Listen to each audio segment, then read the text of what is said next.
everybody. Welcome back to the WYL Take Ownership podcast, where we're all about taking ownership of your mental, your economics, and your community.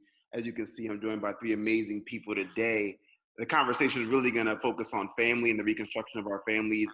I have all African-American guests as well, so we're going to really focus it in on what it's like to raise young Black children in this world that we live in, and all the parts that play into that. So I want to introduce our amazing group today.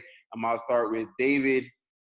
David, do you want to say a couple of words? Usually I introduce people and give words on them, but I want you guys to introduce yourselves in this time. All right, sure. I'll introduce myself. My name is David Tyree. Originally from Essex County, New Jersey, via Montclair, and was fortunate to take the path of athletics all the way to the National Football League. Played 7 years for the New York Football, 6 years for the New York Football Giants, 1 year with the Ravens, and now currently still work with the New York Football Giants as Director of Player Engagement. Awesome.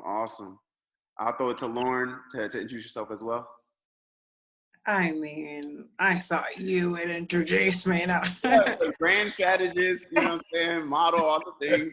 I'm not a model anymore. Well, I know, but former. All right, I'll introduce myself then. I'm Lauren Maillian. I am a 3-time entrepreneur, best-selling author, do a lot in the media world. I'm a technology startup investor and advisor, and I'm a mom.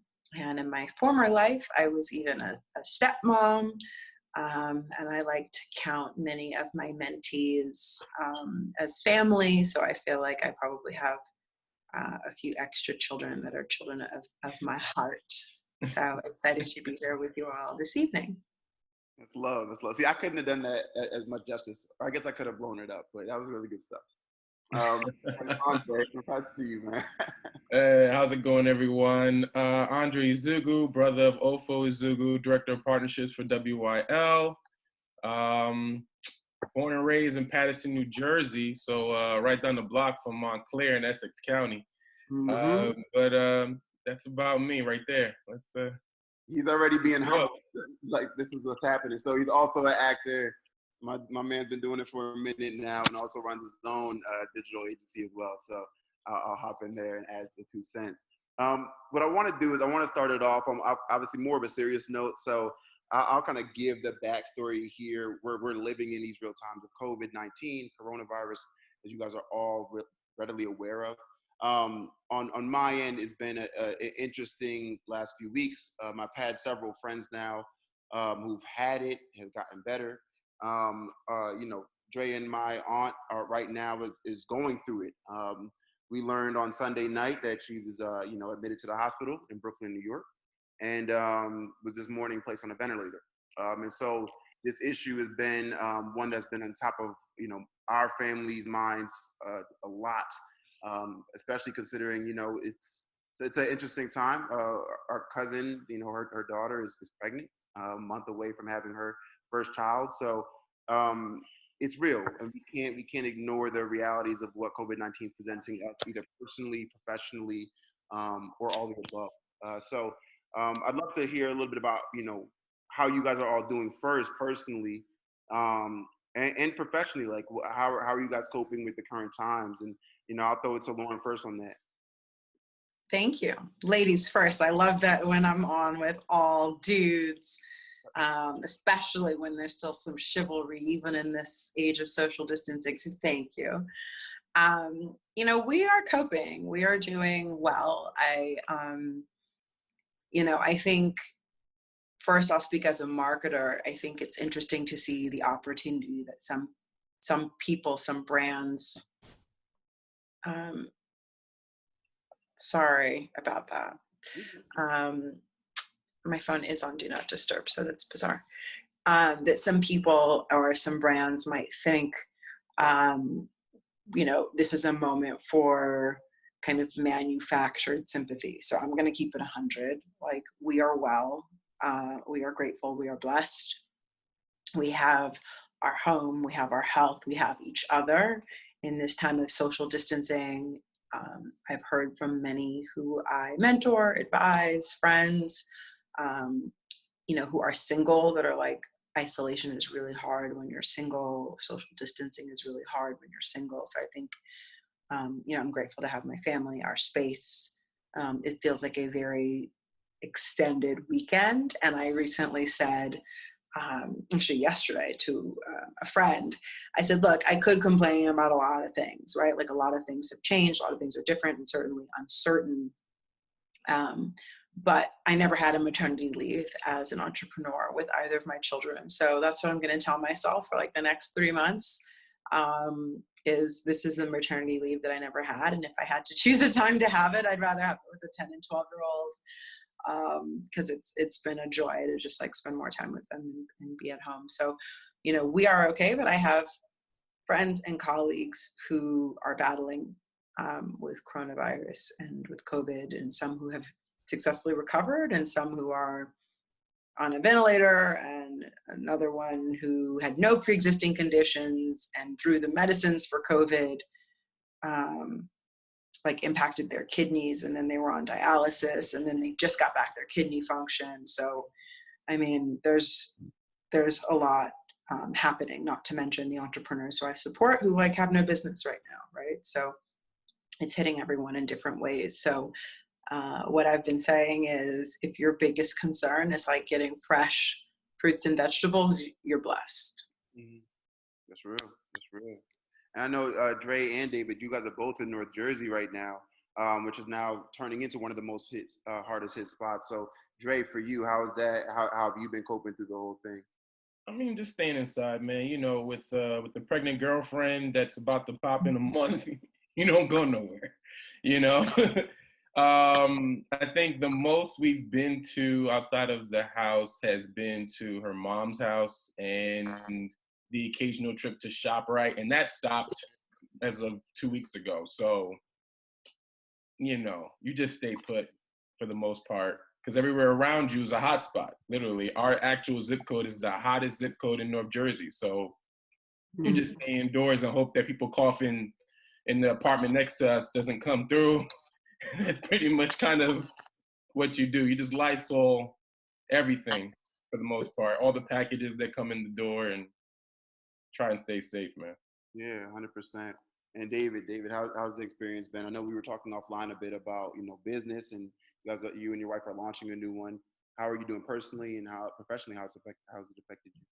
Yeah, personally, we're doing extremely well. I think I have the good fortune of my greatest asset has been in our stability spiritually to familial, in the sense that my wife and I, we've been married for 15 years, been on one accord, and we have 7 amazing children. So, I mean, we were kind of built, we were already a homeschool family. It actually really just brought myself and my 2 grown teenagers, brought the gorillas home. So it's been great, as a guy who's always been in a moving space in athletics that can be very time demanding. And I have a large family, so you always feel like you're not doing enough in that, as far as, being spread out relationally. This has been an answered prayer for me personally, just being able to be present and, being able to listen and be attentive and avail myself at a greater capacity to my home and the development of my children. So that's been the extremely positive side of it. But I'm always reminded, of that, the work side, the provision side is that, there is the controllable versus the uncontrollable. And then it's, how can I influence these other aspects to bring the best outcome? So, in athletics, of course, the sports world has been, put on hold, just as many other portions of the economy, but there's been some things that's, it's kind of unprecedented. So, it kind of just puts you in this place where you're waiting for information, you're waiting for them to make decisions.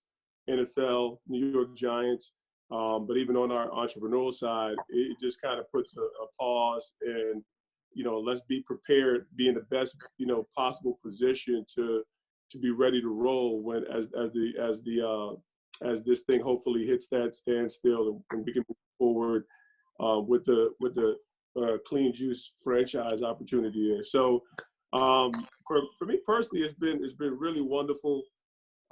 It's been a time, you know, my children created a Corona quarantine bucket list, and we've been getting after it and just trying to really be present and be grateful in light of the fact that our nuclear family, we do have some people who have been affected by it, very close friends. They lost their father. And, you know, it was one of these situations where he was already sickly and in a nursing home, but, you know, it was kind of the finisher, which was really, you know, difficult because it's kind of a really challenge for closure for people who are losing family. You know, it's not an, you know, you can't just go see them, you know, Right, so right. it's the ways to support people become that much more challenging amidst this crisis. Yeah, I hear you. I have a question though. Sure. Because we have 6 in my home, including the people who live here ordinarily. So there's 6 mouths to feed. So you have 9 mouths to feed, and I just want to know how that's going for you 3 times a day. Yeah, it's a great question. My job, but I like that question though. Yeah. So wait, what did you say? What about my question? I say you just took my job, but I like the question though. So no, I'm sorry, my bad. Was that your question? Questions that need to be answered. That you're good. You got the floor, man. No, it's actually a great question. We actually have 10 in our home. My mother-in-law stays with us as well.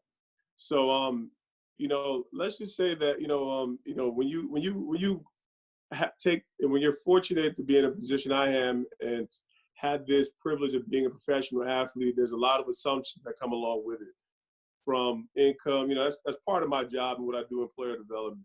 But a lot of assumptions that come along with it, and I've had a very, you know, glamorized but very normal life experience throughout my lifetime. So, but I've been very well provided for, in the sense that I've never had this great need, but I've also never had this great, like everything's set. So I'm not the guy that's financially set. I'm the guy that's in the trenches and very much fortunate to be in positions of favor and influence that continue. Well, I've seen the Lord really continue to open up doors that those needs are just met. So it's a great question. My wife is probably the Lamborghini of the family, but we've really chosen to make tremendous sacrifices of, she's a certified nurse midwife. She's a lactation consultant. She's an operations, when you're raising 7 children, they're homeschooling. We've been homeschooling for over about 10 years almost. So there's a lot of moving parts that are kind of, singular entities in themselves, and we just trusted the Lord to make great sacrifices, and He's been faithful. Yeah, you took it way here. I was just talking about literally how do you feed the mouse. Like we have like a sandwich line. I wasn't really trying to take Opo's job. Nah, all jokes. That was good. That's real though. So I'm gonna pin the homeschooling conversation real quick, because I want to throw it to Lauren, you first, and how do you guys all think about education? So to give our audience some frame of reference, you're all parents here. You all have had to make tough decisions. You all have had to make decisions that are putting your children first. That's the nature of being a good parent, right? So how do you go about thinking when it comes to the educational process of raising your children? I'll be as concise and short as possible.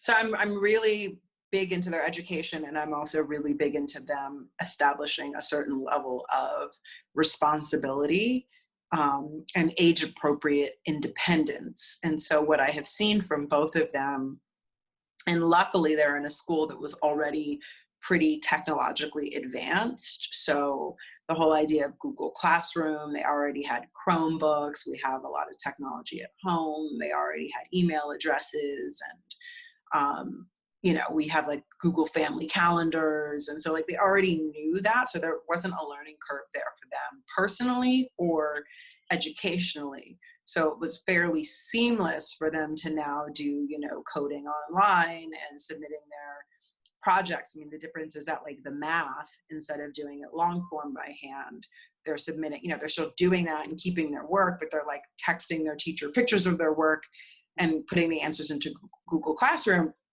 But what's interesting is that they want to be in their rooms. Of course, I say no. And so I have like kitchen school, which is like they need to be, that's like their conference table. And so because that's like their conference table, because I want them out in kind of shared home space, I can't get a cup of coffee like late morning because I'm told, I'm in my meeting. And I'm kind of like, who are you? But I like it, right? Like I actually like it because, you know, especially my daughter, Chloe, she calls in, I guess the teacher opens the meeting for them early anyway, like they can call in early. So the kids who miss each other a lot call in 5 minutes or so, 7 minutes early, and they chatter amongst themselves. And so she'll have the same seriousness to be quiet around her so that she can call in for her meeting, even if it's just to catch up with her friends before the teacher enters the room, the virtual room, of course. So I think it's interesting, but so it gives me some comfort that their transition to the digital remote learning world has been fairly seamless.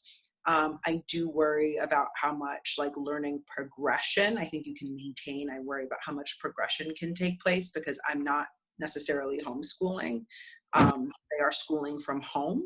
So I've hired a tutor who tutors them over Zoom, but who, and of course, like a password protected room that like I control, that's like super secure or as secure as I think it can be. But I worry about them like advancing and actually like learning and grasping new material that I think is probably hard to do in the strictly digital format, depending on like the level of support that your kid needs. So there's my answer. Yeah. Yeah, I hear you. You know, as you can see, but the tutor is just like I want the tutor to like advance them, you know, like and they use Blue Jeans and they have like digital attendance and all these other things. So it's not like I'm worried about them getting good grades, but I just wonder like, are they gonna like learn more? I don't know. So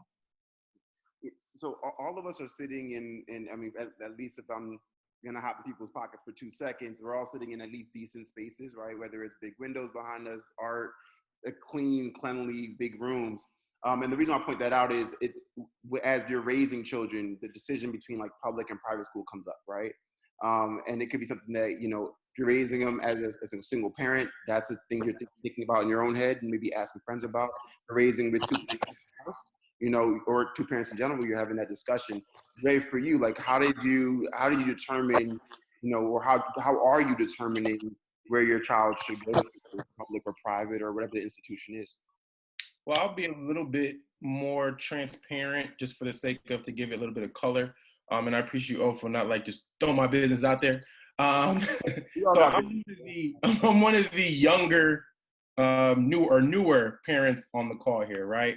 Outside of the fact that I have one on the way, I think my oldest is 5. I know my oldest is just turned 6 a couple months ago, and she's actually in Florida, right? So with her mom. But we went through this, you know, charter schooling, which was actually very digital, techie. They do class dojo every day. So there was a lot of work that I was doing with her before this even started, before this happened. And now she's fully digital. It was a pretty seamless transition. Obviously, we're very thankful that she's in a charter school, but that was always the decision. It was either private or charter. Public was never an option per se. Because, you know, Florida public schools aren't the best. And but I will say this though, it is a challenge, and I hear her mom complain about it a lot, wanting more engagement from her teacher, and kind of thankful that she gets to kind of teach her herself. And I'm on there hopping on at least 3 times a week doing these packets with her over Zoom. And it's been quite a challenge, to be honest, in terms of keeping her focused because she's 6. You know, the classroom setting is much more conducive for someone that's that young. You need someone to kind of step in place. But just like how Lauren said that that time where they get to all be on with their class, I realized that is a very helpful thing to kind of keep the normalcy at least. They're able to kind of interact with their classmates like how they're used to before things kind of just get serious. I need you to learn how to do times tables. I need you, you know, like it's really hard for them to make that transition. But as far as, like the new child that's coming now, we got like 5 years to really stress about it. But as of right now, in terms of her preschool and all that, it's really more so of, spending time with grandma and making sure grandma is teaching her and doing the homeschooling, like my man David here, and keeping that on track so that by the time kindergarten rolls around, she's well above the curve.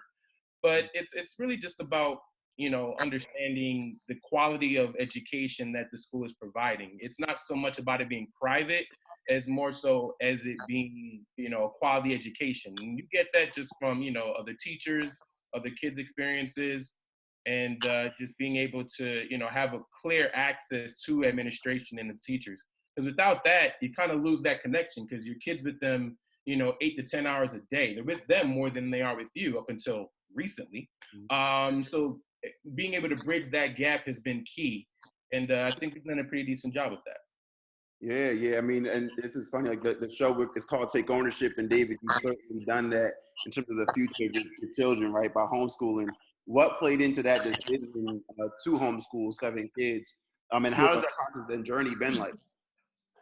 It's been fluid. I mean, I would say that my oldest son is 18, and he was in Wayne Public Schools up to 2nd grade, and so all the way up till last year.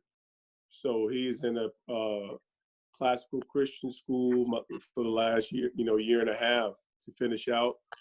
And my 15-year-old, he was actually the spawn of re-entry to school, because he's just a different bird. He's a different bird in the attention span. He is the guy who needs that constant movement, inertia, and people energy. So we always made a commitment up to the 8th grade, and we were prayerfully really considering what's best for them. And interesting that Dre actually kind of, aside from, as you begin to kind of grow and really understand, I guess you could say, these timelines and pockets, we've learned through the years what needs to there's ideal times to shape children in formative stages, obviously throughout the development of human beings, if you want to say. So authority is a major thing. I know sometimes it can sound like a curse word in our culture, but I guess you could say as we grew, we understood that we were forfeiting, not in a negative way, but when we send our children off to any particular school, we're delegating that authority. And that's something that can be really powerful, and it can work for us, or sometimes it can work against us. And obviously for us and our faith, I would say that was the first thing. But something that was right on par beyond that was the amount of time that our children would spend under the care of others.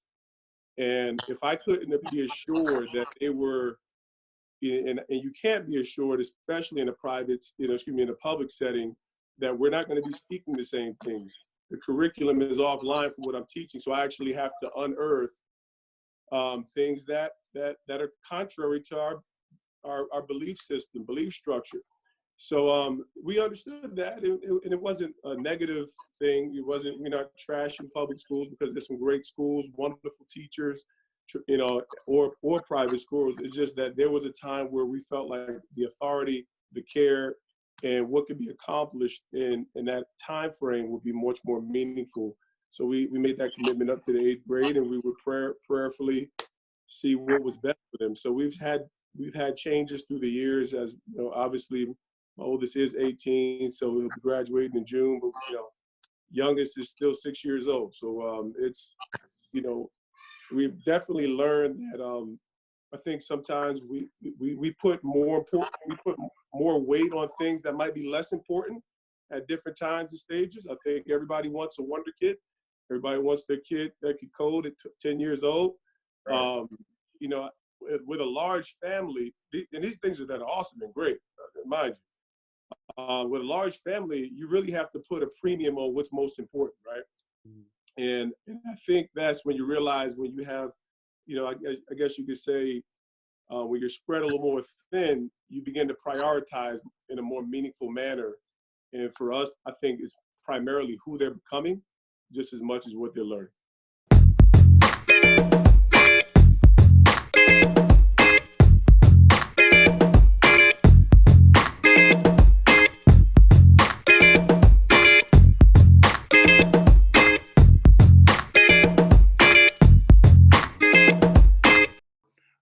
growing up, our dad had, he was like, in the beginning, I want you into a private school to understand, to learn, the right Christian ways, and then after that, you can go to a public school. So we spent the first like 3 years of of my experiences in private school, or maybe the first 2.5, because it was middle, third grade. And from that point on, it was public school. And what I loved about it was to me it was amazing having kids from all different walks of life, super diverse in terms of where we got to live throughout our journey, from Patterson, New Jersey, through Buffalo, New York, through Baltimore, Maryland, to Ellicott City, Maryland. And I didn't, as a kid, you don't think about this, but the idea of having two parents together that were both Black is almost rebellious unto itself, because it's not something that's seen that often. And so, Dre, I'll pass it to you real quick. But as a Black man, what do you think the importance of your presence in your daughters' lives are right now? And as they grow up, what's your responsibility as a Black man in your household for them? Well, I'll say this, being new to this whole parent thing, I'm only a few years in. I know I'm not going to get it right all the time, right? And being able to learn and being understanding that, there are some things that they're going to teach me as well is key, but at the same time, I do understand how important my presence is in terms of having a father figure in their lives is very key, that loves them very much. I talk to my daughter every day, even though she's in Florida, and I see her, well, up until recently, at least once a month. So it's one of those things where even though she's so young, that it's the bond that, you're the first man in their life.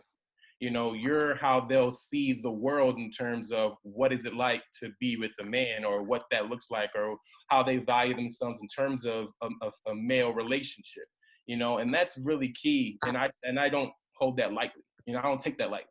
I think that that's something that, it's something that I value in terms of what my life's job is. If there's one thing I do in my life is make sure that I know that my daughters know that, one, that they're loved, and that, they can be, not to be cliche, but they deserve better than whatever they feel the world may be throwing at them. And that's a foundation that I know that is my responsibility to start building. Yeah, yeah.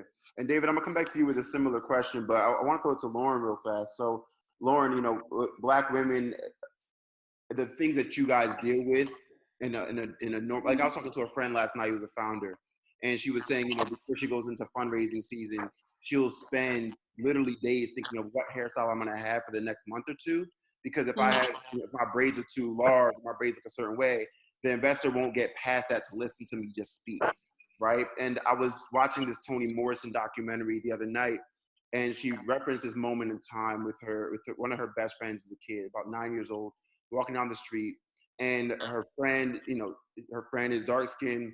Her friend is like standing next to her as they're walking, and her friend had asked her, "Do you believe in God?" And Toni was like, "Yeah, I mean, like, I believe in God. Like, don't you?" And her friend was like, "I did, but I don't anymore." And Toni was like, "Well, why is that?" She goes, "Well, because for 2 years I've been praying for blue eyes, and he hasn't listened to me." And so when you hear about that, we think of, when you think of like racism, we think of in the 60s, you think of hoses on our bodies, or dogs biting at our ankles, or you could think about things like redlining and all kinds of stuff. But the mental assault that happens, and the mental unlearning you have to do to appreciate and love yourself is so deep. For you as a Black woman in your home, with 2 children, like how do you feel it's important to show up, every single day? For myself? For yourself, actually, for yourself first and foremost, and then for your daughter and your son. I'm me every day, all day. That's how I've always been. And I will say that during this time of self-isolation and social distancing, I think a lot of people know me from, as a marketer or a brand innovator or strategist, but then they know me from public speaking or from my book or from a TV show or whatever. And for the first time ever, at the request of Chloe, my 10-year-old, she asked me to have braids with her to match. And I did that in February. And I spoke at the LinkedIn Transform Her Women's Conference at their corporate office here in New York City. And it was interesting because I called my dad, and he said, it was also right before I was going with the kids to LA for my grandma's 90th birthday party, which was a whole big deal. And she was like best friends with Maxine Waters, and there were gonna be all the people there. And my dad was worried about these like family legacy pictures. And I called my dad, like confident, long, beautiful, just to the side. I don't know if you saw the do on Instagram. It was like to the side. It was long and beautiful, really long, like to the hips. It was stunning. It was like simple, maybe 12 braids going this way. I thought it was classy. It was nice. It was nice. Well, my dad said, and my dad is like, you know, he's an African-American man from Alexandria, Louisiana, raised in South Central LA. And he looked at me and he goes, you couldn't have gotten that after your grandma's 90th party? I was like, whoa, that's so rude. I'm matching with your granddaughter, her great-granddaughter, who gets braids all the time, braids, twists, wears it out, gets it straightened, whatever. You know, I embrace any hairstyle Chloe wants to wear, and I always support her on that. And my dad didn't, and I was like, so not expecting my father to like poo-poo the idea. Or, I mean, it was more than an idea, it was done. Then he went on to say, as I joined a big corporate board recently, and I hope you're going to take this out for your board meeting. And I was like, look, you can be the old school Wall Street man who thinks that this is what's required. I'm going to be me.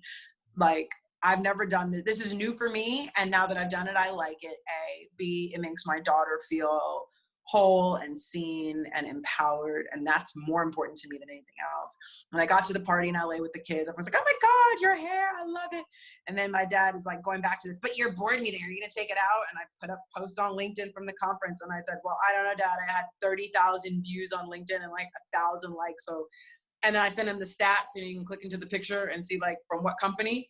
And it was like 200 people from the company of the board that I sat on. And he was like, oh.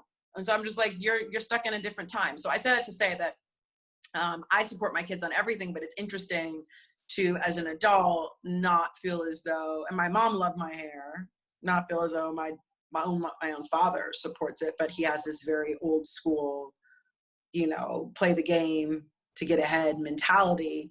And then more recently, I joked on social saying, oh, recession hair, because the braids were still working and I couldn't, you know, there were no hair salons to go to anymore, and I wasn't gonna do, and it wasn't safe anyway.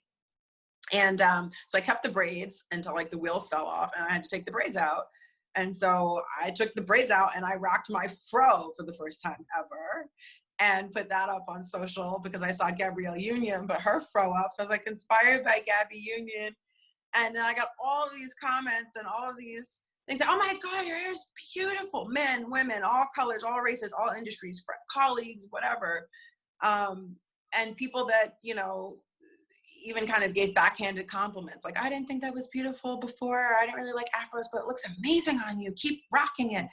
And so my dad was like, and now you gonna wear a fro? And I'm like, I mean, first of all, I don't really have a choice. Like, I'm not great with hair. And now Chloe feels empowered again. So I just think that it's most important as parents of children of color to make them feel seen all the time. And I've often heard that comment from women entrepreneurs of color that worry about, you know, can they get the funding? Will they get ahead? And I always say, like, be you, but there is obviously bias that is present, and it can disadvantage people. But what I also hope comes out of this particular time, and what's inspired me even, is I've had girlfriends and colleagues who are big shots in corporate America putting up pictures now saying, Lauren, inspired by Lauren Maillian, here's my fro, taking their weaves out, undoing their wigs. And so there's like been this running joke in a group chat saying, well, when everybody goes back to work, like, you know, people are going to kind of flip their heads because all these women that normally have these different hairstyles are going to be natural. But I'll just say in closing that Chloe, when she was a little girl, I'll never forget this. She was like 3 or 4, and she had on a hoodie, and just like a gray J. Crew zip-up hoodie. And she put the hood on her head, and she wore that as if it were her hair, with like the arms hanging here and the back of the hoodie there. And she started like whipping it around because she wanted hair like what she saw mommy have, and what she saw, you know, in media. And so that's a moment that I'll never forget, which was like how she identifies, and kids identify with what they see.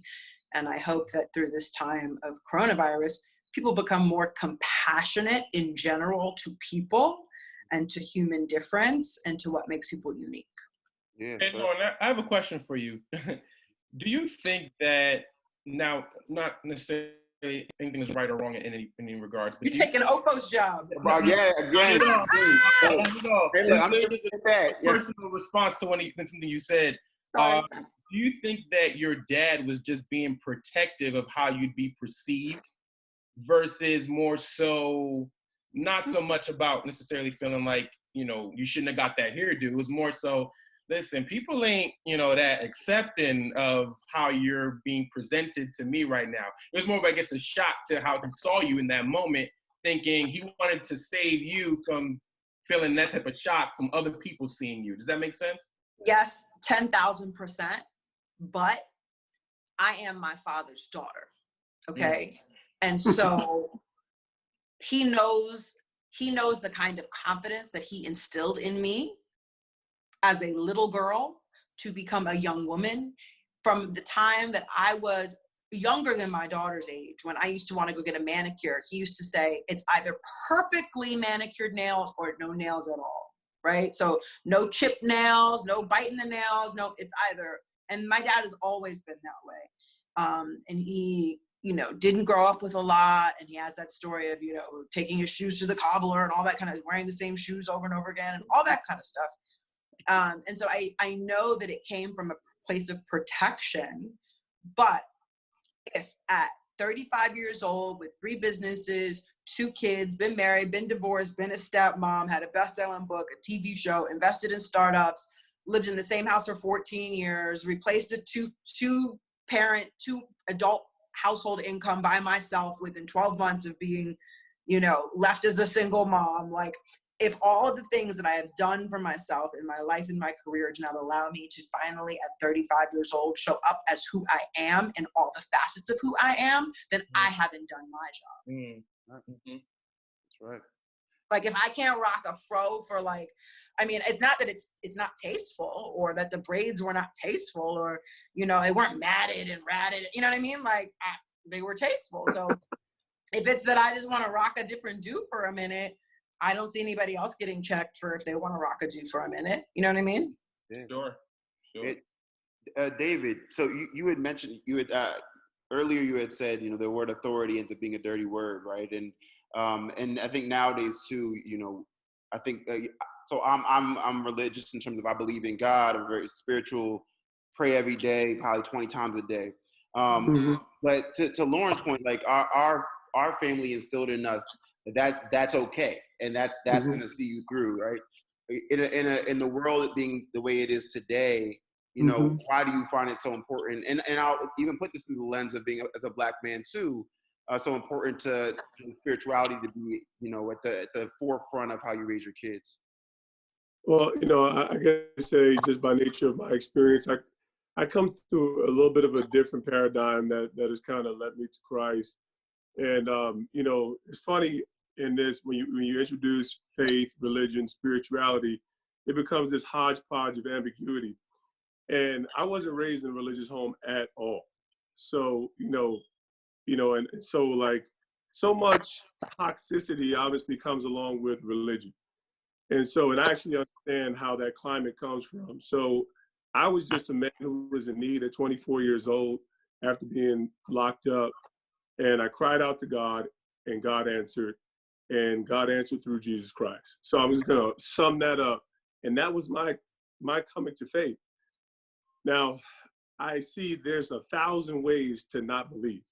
So I guess it was never about, you know, and obviously I can speak to the paradigm of being an African-American man, Black man, brown man, and how important that is, because there's a redemptive element, because I do acknowledge the fact that our community obviously is, if you want to say, of the people historically, of, you know, nations, tribes, or peoples that have been oppressed, we are probably the singular people in current time that haven't seen really any true form of redemption.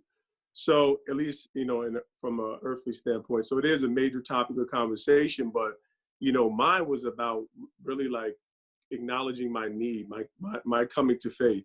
So for me, that's been my paradigm. I live life, I don't have a plan B now as it relates to faith. I can't be persuaded away from Jesus. Jesus is not a faith, he's a person. So it's either we know him or we don't know him.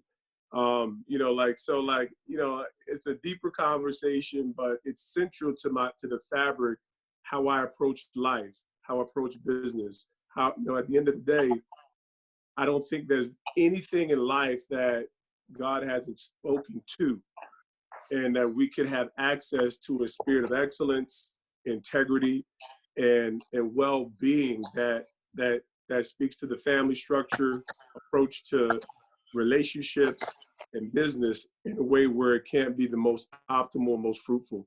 So hopefully that kind of gives a little bit of a snapshot.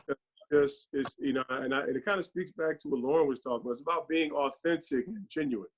So on that too. Oh, sorry. Go ahead. Yeah, and I think, like, for me, I don't have too many pats on the back, because once you say Jesus, you alienate a major portion of population. Once you say faith, you know, there's something that triggers in everybody's head when they hear these buzzwords. You know, like, you know, religion is nothing wrong with the word religion, but amazingly, what happens in people's heads when they hear these things. And so there's a compartmentalizing, just like there's when you hear a Black woman, there's, you know, when you see there's these things that come, these stigmas that come along with it, where at the end of the day, I have to be authentically engaged in who I am, my approach. And if that cuts off half the market, then I just got to make it work with those relationships, those opportunities, those families that are gonna, you know, how can two walk together unless they agree? So it's very normal for me, because I'm all in. It's funny how religion is the compartmentalization of spirituality. It's like, you know, there's the spiritual understanding of God or a higher power, but then there's all these man-made philosophers that are like, well, you know, I really don't believe this part, or I want this part. And it's just this very picking of what people want to believe. You know, I don't know. I follow O's sentiment of being very spiritual, where, you know, praying 3 to 5 times a day and having a clear understanding of, I'm raising my family to be aware that, listen, God is real, he exists, and you go down on your knees and you cry out to him to you know, be fearful and be understanding that there is a higher power, you know, and you live your life according to that, you know. But as far as, I guess, getting to the details of religion, it shouldn't be such a hot button word, but it is in our society for whatever reason. And what were you going to say, Lauren? I think you're going to hop in there. No, so Chloe came up to get me to come down for dinner, and watch the cord. She's here in her afro, so I wanted to show y'all her afro right now. Yeah. Hey. And she's 10, and she loves her afro. She had braids. She took the braids out, so we whip our hair as it makes us feel good, right, Bill? Yeah. Hey. Because it gives you. Oh, we'll say it. What does it give you? Power, and it makes you feel confident. That's There you real. go. Yes, Yeah. All right. I'll be down shortly. Awesome. Okay. Go. You love to see it. You love to see it.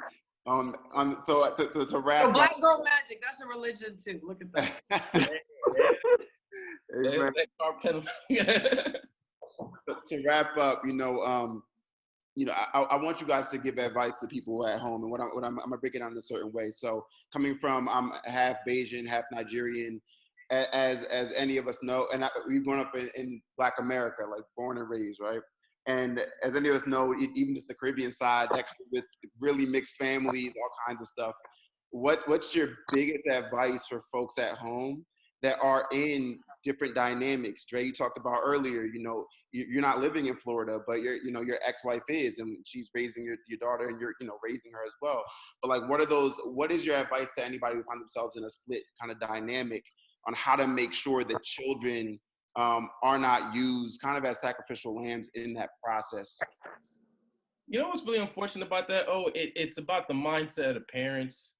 You know, I have a great relationship with my ex-wife, right? Because, you know, we were friends and well before we decided to get married. And, you know, we understood that we probably were better off friends. But, you know, we have this beautiful child that we both have the very same vision as to how we want her to be raised, how we want her to you know, I guess, you know, see the world and never feel like, you know, she's, you know, can't do something or she's a lack of thereof something because I'm not there or because both mommy and daddy aren't together. And it really boils down to one, communication. And I guess, you know, to get into the minutia of how we're able to maintain a good relationship outside of just communication is, you know, having a clear understanding of what your objectives are moving forward. You know, I think a lot of times, you know, people have these preconceived notions of what they want from a situation or someone else, and then they use the child as a pawn to get that because, you know, they may feel like that's the only connection they have still to this other person, you know, despite whatever, you know, relationship you may have or understanding you may have with that person, you know, because people are really emotionally driven. They don't necessarily use logic to define how they should move in any particular situation. But for me personally, I can say it's based off of clear communication and being able to, you know, even when it hurts, even when the conversation is extremely uncomfortable, you know, have it, you know, force a opportunity for it to be had, and don't let up on it until, you know, a conclusion has come to. And it's easier said than done. You know, I can tell you it took years, you know, to kind of get to this point. There's nothing that happened overnight. You know, you kind of got to get over, you know, dealing with what he's gonna say, what she's gonna say, people's thoughts, and the outside, you know, world just having their opinion. Once you get over that, and the dust has settled, you're able to have a clear vision of we both want the same for our child. We both want success for our child. So how are we going to achieve that goal? And then that's what the conversation becomes about. How are you going to achieve success? How are we going to parent best? You know, allowing me to, you know, call every single morning, you know, like that's a lot, but I do. Or having me on the call doing her lessons with her at least 3 times a week for at least an hour. That's a lot, but we do it. And we have clear conversation about each other's families and stuff like that, because at the end of the day, we are still a family, you know? So not everyone has the luxury I have, but I will say it didn't start here, but it got here just by me being persistent and not letting up and over communicate. Absolutely, absolutely. Awesome, guys. Well, I appreciate you all. I'm going to give you back this last 5 minutes because I got to prep for our next show, but absolute love and appreciation to each and every one of you guys. Stay safe, stay blessed, and stay happy. That's all we can do. So take care, all right? And for everybody at home, actually, no, I'm not messing up. I want all you guys to tell people where they can find you first, and then I'm going to shut the show down. So, David, I'll pick it up first, man. Yeah, Instagram, LinkedIn. Those are probably the 2 most immediate platforms. I am on Facebook, but I'm late in the game on this. I have like a bear who's been hibernated, man, and so I've been fortunate to have great experiences. But you know, we'll rekindle the brand. There'll be a lot of exciting news coming forth in 2020. The year's not over. It's starting rough, but it's not over. Absolutely, Lauren. What's the Instagram handle? I'm sorry, Lauren. At Tyree 85. All right. So. Okay. I'm easy to find. I'm Lauren Maillian, Maillian, and I'm at Lauren Maillian on social media everywhere. So you can just type in Lauren MAI. I should be one of the first few faces that you see. And laurenmaillian.com. I have a community for any of the women who are listening to the podcast. That's at straightupandsuccessful.com, which is personal and professional development for women who want to level up. So thanks again for having me. Awesome. And thanks for also hopping in on short notice, Lauren. So really, really appreciate you. For I that. love being a fill-in for my power women. No problem. Dope. Powerful women, Rakia, yourself, absolutely. And Drizzy, last but not least, man, where can people find you? They can find me on Chief Ofo's Instagram. Just look for his face. Click on any of those photos. I'm tagged. Andre Ezeugwu, wherever you look. Drizzy. Awesome. Again, well, much love, y'all. Again, guys, for us, the group, welcome back to Take Ownership Podcast, where we're always about taking ownership of your mental, your economics, your community. Have a good one. Be safe. Be healthy. Peace.